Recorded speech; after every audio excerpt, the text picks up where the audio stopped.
ఛీ, ఎంత ఆకలేస్తుందో. వాటర్ లేక ఇందులో ఉన్న జ్యూస్ తాగుతుంది.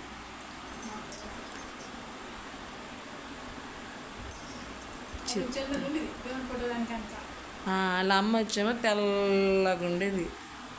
మామయ్య అంటాడు, వాళ్ళ అమ్మ పిల్ల నీకు ఎలాగ పోలిక చెప్పిందా అని అంటున్నాడు. లేదు మామయ్య, వాళ్ళ అమ్మ తెల్లగా ఉంటుంది, ఇది కొద్దిగా నలుపుడిదాయి చెప్పాను. ఎంత పెద్ద మాయ అది. నేను డిలీట్ చేస్తాను.